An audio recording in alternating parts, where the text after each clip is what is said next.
In the olden days, a pirate looked like this, and he stole treasure, jewelry, gold, and silver. But nowadays, a pirate doesn't need a black eye patch, a sword, or even a wooden leg. All you need is a floppy disk and maybe a little ingenuity. We'll take a look at software piracy coming up on the Computer Chronicles.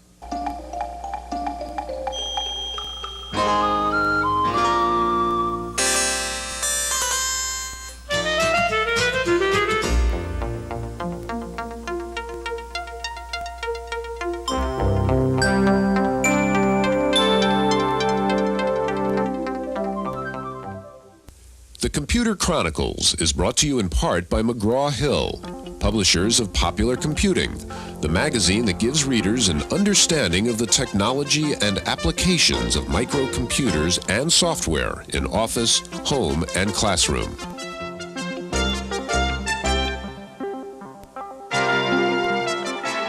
Welcome to the Computer Chronicles. I'm Stewart Cheifet, and this is Gary Kildall. And Gary, the subject today is software piracy. Now, Gary, I know a guy who at home has this tremendous collection of software disks piled high, and he proudly boasts to me, I didn't buy one of them. Now, from your perspective as somebody in the software business, how serious is the piracy problem? Well, Stewart, it's a very serious issue. The problem is that as a software producer, you can't tell how much you're going to sell versus how much is going to be stolen. And as a result, the prices just go up to take care of that difference. Now, if we can control piracy, then we can control the customer base that we're working with, and we know how many we're going to sell, and as a result, that the industry will stabilize at probably a lower price level, much like the record industry. So I think the issue right now, in terms of mass marketing of software, is just how much can you control in terms of the piracy issue.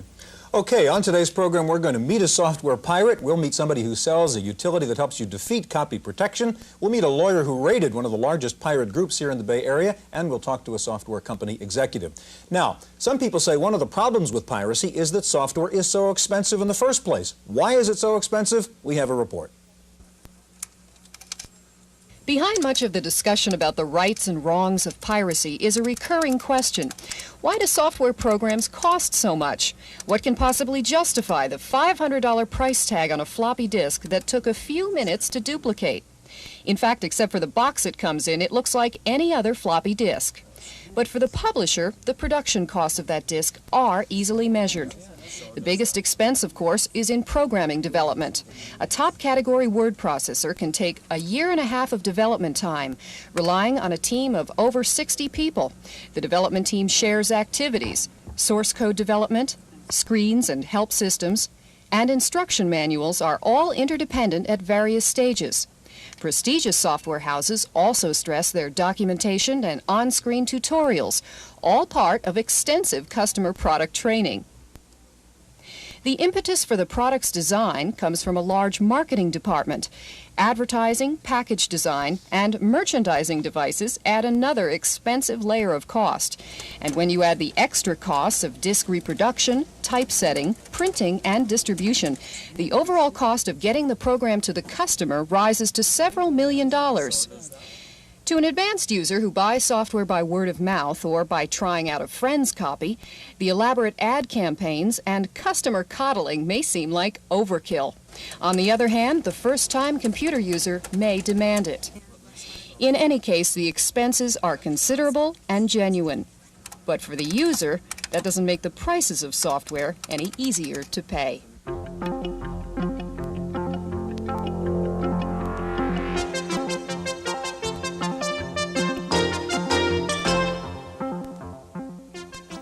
With us now is Mark Pump. Mark is the president of AlphaLogic Business Systems, makers of a utility called Locksmith that helps you copy software. And next to Mark is Smith McKeithen, vice president of Activision, a company which makes software and probably would rather not have it copied. Gary? You know, Stuart, there is a difference between the audio and video dubbing or copying business, I suppose, and software in the software industry, because the 20th copy of a program or data is just as good as the very first copy. Now I think of something like Activision as really being in the ROM cartridge business, but I guess you've moved away from that. How do you view the whole piracy issue from Activision's standpoint? Well, Gary, the issue of piracy is one of our intellectual property being essentially ripped off by people who haven't put the intellectual or financial investment into creating that. It takes from 1,500 to 2,000 hours to to create a piece of quality software. And that's an investment just like the investment that an author makes in writing a book, or a producer or director makes in putting on a movie. And when someone takes that product and copies it and tries to market for cents on the dollar, it means that the creator of the software, such as a David Crane in our business, is working for nothing. Well, do you differentiate then between someone who's going to copy and then resell versus someone who's going to copy and give to their friend? Or? No, I don't make any difference between the two, because I believe that both people suffer from essentially ethical blinders.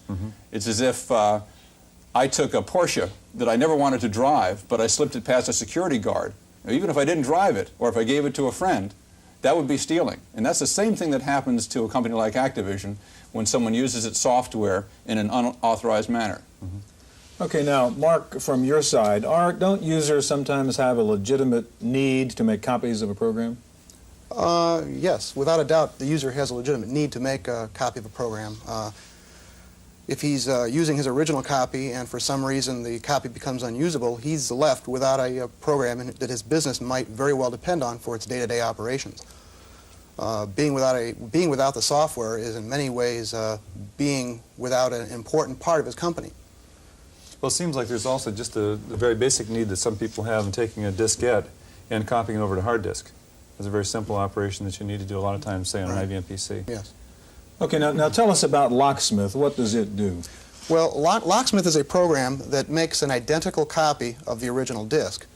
Unlike what you might have heard about breaking a piece of software, breaking the protection, which involves removing the protection, and in most cases removing any serial numbers and copyright notices that the software contains.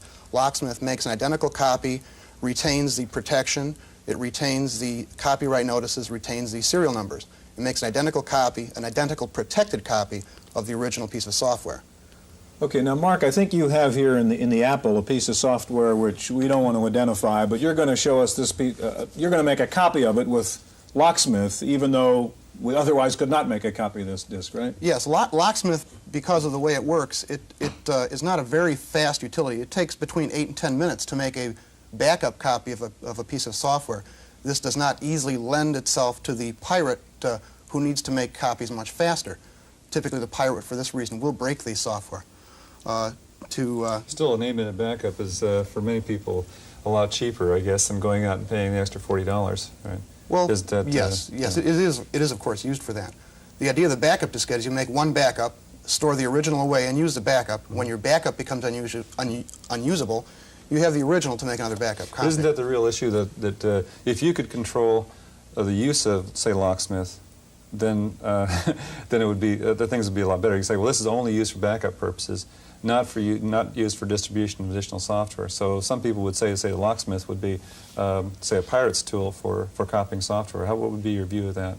Well, in our advertisements and, in fact, in the manual, we encourage users to use it only for legal purposes. Of course, there are people who use it for pirating, even though there are much better ways to pirate software than using Locksmith. Okay, show us how you'd make a copy of this uncopyable disk then. Basically, you identify the disk drive that your original is in, the disk drive that your copy diskette is in, the range of tracks that you want to copy, a few other questions answered, a prompt here to insert the disks, and it starts copying.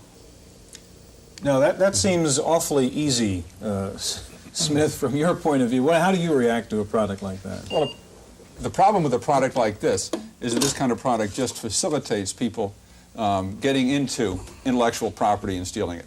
It makes it much too simple for them to do it. And if, in fact, a user of, say, one of Activision's products has a problem with this product, he only need call us on an 800 toll-free line or send the damaged product in and we'll replace it. We have a year-long warranty on our products. We stand behind them. We receive over 3,000 pieces of mail a week from people who use Activision products and want to know about upcoming products. And these people have formed a bond with us, which we will not ignore by not giving them good service. And all the responsible software manufacturers follow that same trend. So there's no need for a product like this in the event of someone having a damaged product that they want to use.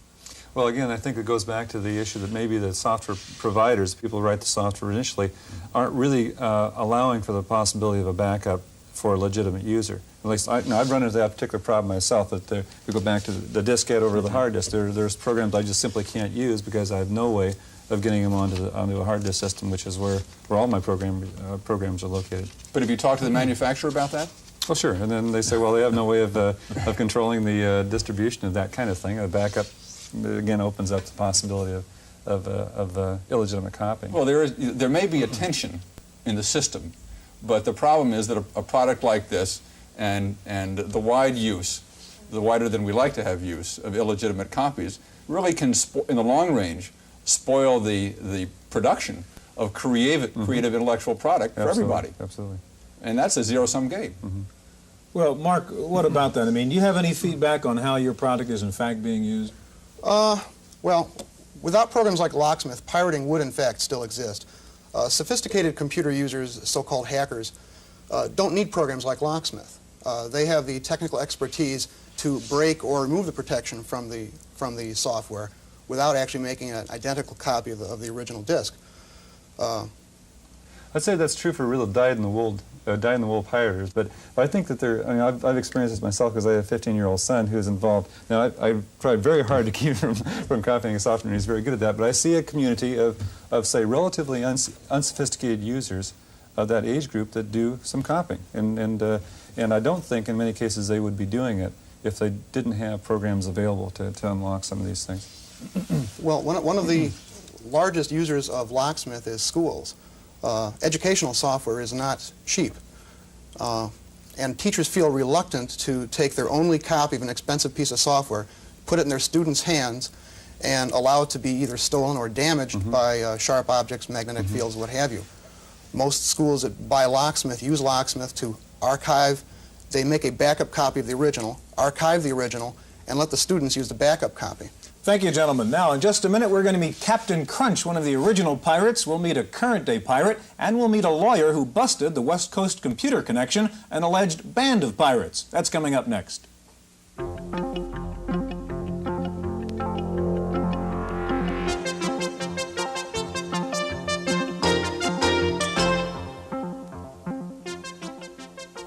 With us now is Captain Crunch, whose real name is John Draper. John was called a pirate when that referred to stealing long-distance telephone calls rather than software. And sitting next to John is Neil Smith. Neil is a partner in the firm of Limbach, Sutton, and Neil might be called a pirate buster these days. Gary? Yeah, John, I guess the phone phreaking of the 60s is sort of the computer hacking of today's date. And you were, I guess, what they'd call a phone cracker, and you got into the system and so forth. I guess you'd be considered a pirate in those days. Now you've moved into being a software vendor now. You're author of Easy Writer. You're working on a lot of Mac software. How do you feel about software piracy? Well, it's definitely a problem, and the problem is probably because of the very high cost of software. And the reason for that, of course, is that programmers can't work for nothing, and the cost of development is very, very high. And with that in consideration, this is the reason why a lot of programmers are reluctant to come out with good software. Freeware seems to be the best way to go all around. It eliminates a lot of the problems caused by the copy protection thing. Now, freeware has the problem of the support around it, though, also. Right, exactly, and you must really support the product in order to come out with freeware. It takes a lot of dedication. And only for those people that mail in their $20 or $30 checks will get the support and the licensing to run the program. Neil, would you agree about this problem of expensive software? Well, I think we have somewhat of a chicken or egg problem, because if you look at the marketing of software, you'd find that one of the reasons software has to be marketed so high is to recoup those high development costs, the amount of money it takes to develop that software in order to get good software that has the bugs worked out. Or even a reasonable ad campaign. Well, that's right, to do that. And if the manufacturer could count on everybody who uses programs buying one, that cost could drop dramatically. And I think in many cases we're fooling ourselves in blaming the high price, because in many cases, if that could be spread out, everybody would buy one. It would be very much like records, perhaps $10 a piece, rather than quite a bit much more. Neil, we've been trying to get a handle on the volume of this problem, and you happen to have a catalog there from the West Coast Computer Connection. Show it to us. Right, let me show you this. This is one of the more brazen operations. This is a multi-page catalog listing just scads and scads of titles of pirated software, documentation, including some of the cracking programs, and Locksmith. It's interesting, Locksmith is on both sides of these. They have a problem with their proprietary software being pirated as well. Okay, what was the West Coast Computer Connection doing, and what happened to them? Well, what they were doing was they were marketing mail order. They were making contacts, not through bulletin boards. This was a few months ago, not through bulletin boards that we knew about really, but through the advertising and through the marketing catalogs being distributed. And what we did there, it turns out this happened to be, and I'm not saying everybody's going to get by so easily, but it happened to be some juveniles, and because of the concern about that, we really went over and visited them and explained the seriousness of this, and they agreed to cut it out. We have a written agreement from them that they would discontinue it. The remedies under the law are much stronger, and we may want to talk about that. Thank you, gentlemen. We'll be back in just a minute. As we heard, some people suggest that if software were cheaper, then there wouldn't be the motivation to have piracy. Wendy Woods took a look at that idea. Overlooking the San Francisco Bay, and here in this little garage, is one of the most revolutionary software businesses in the United States. Welcome to Headland Press. This is the home of freeware, specifically PC Talk, a communications program that's not copy protected. In fact, each shipment encourages piracy. You can copy freely every single diskette in a unique approach to software sales. I think what we've done is just address the whole notion of copy protection and piracy in a different way. And rather than restricting access to the program and appealing to people's dishonesty, we're giving wide access to the program and appealing to their honesty. This mom-and-pop operation claims 1 out of 10 people who copy PC Talk will pay the suggested $35 fee, and their letters tell the tale of appreciation. Well, all this is fine and good, but what does it mean for support? That's usually the biggest part of a software company's budget, and Headland Press stays on the phone quite a lot. What do they do if people haven't paid for the program? And we really found that we did better business by giving out the information, and if someone was using it and hadn't paid, and we could help them use the program, then they'd be more likely to pay us. Flugelman thinks the rest of the industry should take a lesson. He's getting important feedback, business, and appreciation because of his philosophy. He's not getting rich, but he is getting a surprising amount of gratitude. Reporting for the Computer Chronicles, I'm Wendy Woods. Thank you, Wendy. Joining us now is a young man who we're going to call Frankie Mouse. That's not his real name, but the guy we're calling Frankie Mouse is a pirate, and he's going to show us quite an incredible demonstration. Gary? You know, Stewart, I think it's one of the important things we should mention is that by showing these activities on the show here, we're not really condoning them in any way. In fact, we're not condoning them at all. But I think it's a rare opportunity for us to get a chance to see just exactly what pirating is all about. Frankie, what's going on here? Okay, we're logged onto a bulletin board right now, and what you see on the screen are titles of text files that you can look at. The ones of interest right here are like Basics of Cracking 101, etc. If you're not already a pirate, these will tell you how to. So there's a little course in how to be... Basically, yeah, there's many parts to it. In fact, not all of it is displayed here. There's much more than what you see here. And these are Apple II oriented. If you want to look at one, just type the number of it, and it will start scrolling across the screen right here. I would like to have brought a 1200 baud modem. It would have gone a lot faster. Okay, so this is one of your how-to text files on a kind of... Basically, right. Well, first of all, they're not mine. Somebody else has written these, and basically they go all over the country. But so this is a bulletin board that, a local bulletin board that people dial into from, they say, all over the country. So how many people are, let's say, would be involved in this particular activity here? With well, it all depends on the board. Some boards have got as few as 100 members. Some boards have got 2,000 and 3,000 members. Okay, now, so can we go on this bulletin board and actually get a piece of pirated software? There are items like that exist. For the Apple II especially, they're called AE lines. And that's it's not really a bulletin board, but it is a way of allowing you to call that computer and download files that have already been cracked. This particular bulletin board does not have anything like that. Okay. How many bulletin boards are there like this throughout the country, just as a guess? Do you have any idea at all? Hundreds or? Hundreds, maybe thousands. I have really no idea. They're all over the place, though. How do you feel about that? I mean, do you feel like it's why do you do this? What's the reason? Well, unlike West Coast Computer Connection here, we don't do anything like that for profit. Basically, it's just for fun and recognition. I mean, if you have a popular name, such as you mentioned the name Mr. Crackman to any pirate, and they'll know who you're talking about. They won't know who he is personally, but they'll know who you're referring to. So your interest is I guess, in the fun that you would have in actually cracking the program, and that's the activity that it's kind of like a game, mm-hmm. right? And, you know, you're outsmarting the software makers. Do you feel like that has any? Are there any moral issues at all that you're worried about? Well, you can't deny it. I guess it is stealing. I mean, you didn't pay for it, and now you have it. I mean, you've got it somewhere. That's stealing. Mm-hmm. I really can't say, though, how much software companies lose in revenue because, first of all, copied program is like free advertising in a way because it goes out. And among me and my friends, we have sort of a code of honor that we follow. If we have a program and we use it a lot, we like it, we will go out and buy it, simply so we have the manuals and the support and all that stuff. Frankie, if you could log off here, and I want you to show me your pirated DB master in a second. And Neil, while Frankie's doing that, how do you react to what you just heard from Neil as a guy who represents software publishers? Well, I think there's both a moral issue here and a legal issue. As we talked about before, and you know, Frankie didn't hear that, but he may catch it later. Really, the fact that people are using this software and not paying for it really means the software is a lot more expensive. And I think that there's an economic issue here that they really, if everybody was using it, paid a small amount, we'd probably have the price drop dramatically. The second part is illegal, and I'm happy to hear Frankie admit that it is in fact stealing. It is in fact a criminal act. There's a copyright infringement has been a crime and continues to be a crime. You can get a year in jail, perhaps more, monetary fines, as well as use of trademarks where you do use the name of the trademark. We have a new criminal counterfeiting statute that provides up to 5 years in jail. So, okay, sure. Let's go back to Frankie. What do you have here now, Frankie? Okay, this is a popular program for the Apple II known as DB Master.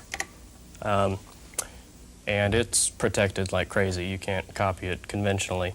What did you do? What we've done to it is we've totally opened it up. I mean, you can copy it from BASIC right now. There's no protection whatsoever. And one thing that we found that was interesting when we did it is that DB Master is written for a large part in BASIC. Mm-hmm. I mean, most commercial programs are written in assembly language. So in the process of copying this right now, listing now. Right. What would it take, Frankie, for you to buy a program? I'm not sure I understand. Well, rather than steal it. So, is there any incentive that a manufacturer could provide for you to buy that program? Well, like I say, if I have a program that I use a lot, I'll buy it for the manuals and for the support. Okay. So I guess what I could say is to put out good manuals and support the product. Okay, gentlemen, Frankie and Neil, thanks a lot. Now, as we see, this is a complex issue with problems of morality and ethics and price and so on. Commentator Paul Schindler has some thoughts on the whole problem of piracy. Avast! I'll bet you never thought of old Paul Schindler as a pirate. But you know, there are some people who do. And that takes us to the heart of the software piracy question. Is it moral or isn't? Now, that's a hard question to answer, but I can tell you that software piracy is illegal, and the definition is pretty simple. It's piracy if you give away a commercial software program. That's right, you're a pirate even if you give it away. Now, most people don't think it's immoral unless you sell the program. Those two views are irreconcilable, and they cause a great deal of controversy in the software industry. As a result, software developers are constantly looking for ways to prevent software piracy. One of the most common, and the dumbest, is copy-proofing. Copy-proofing causes a lot of problems that I'm not going to get into right now. But the fact of the matter is that what's worst about copy-proofing is that it attacks the symptoms, not the cause, of software piracy. In my opinion, high prices cause software piracy. Now, I know that Lotus costs $700 because the developers want to make their money back. But the fact of the matter is that corporations can afford prices like that, and private individuals can't. Whether it's moral or not, expensive software is pirated a lot more frequently than cheap software. So my solution to software piracy is for developers to figure out a way to make cheaper software. That's my opinion. I'm Paul Schindler.